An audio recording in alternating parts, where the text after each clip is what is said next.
Jahannam. Alloh taolo jahannamni juda ham katta qilib yaratdi. Jahannamning qanchalar katta ekanligiga bizning bu ojiz aqlimiz aslo yetmaydi. Alloh taolo aytganki, albatta jahannamni jinlar va odamlarni jamlab to'ldirurman. Eshityapsizmi?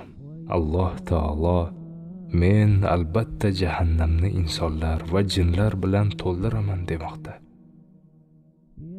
Jahannam bu barcha jazolar mavjud bo'lgan joydir.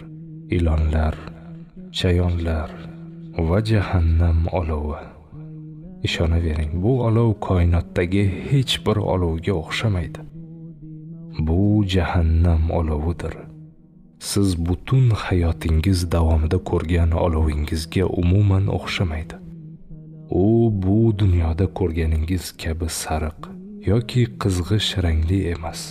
Jahannam olovi qora rangdadir. Agar siz bir olovga yoqilg'i quysangiz, u yanada kuchayadi, shundaymi?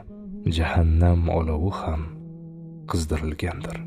Payg'ambarimiz sollallohu alayhi va sallam jahannam olovini shunday sifatlaganlar.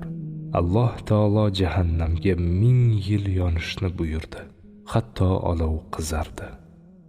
Keyin yana 1000 yil yonishga buyurdi.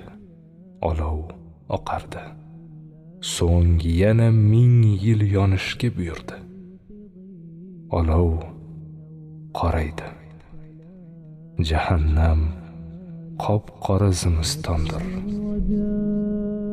Bir hadisda jahannam olovi dunyo olovidan 70 marta kuchliroq va shiddatliroq deyilgan. Boshqa bir hadisda esa 100 marta shiddatliroq deya ta'kidlangan.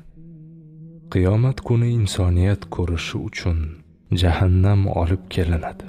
Hamma odamlar amaliga va Allohga yaqin uzoqlik holiga qarab terga g'arq bo'ladi. Jahannam olib kelinishi esa bor g'am qayg'ularni ham cho'qqisiga yetkazadi. Uning 70 ming tizgini bo'ladi. Har bir tizgindan 70 ming farishta tortib keladi.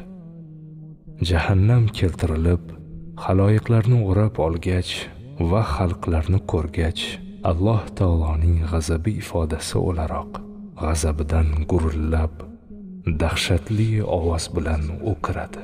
Shunda inson zoti borki, dahshatli bir qo'rquvdan tiz cho'kib qoladi.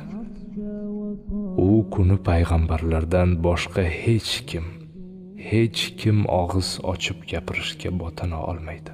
Ular, ya'ni payg'ambarlar, Allohumma sallim, ey Alloh, o'zing asragin, o'zing salomat qilgin deydilar.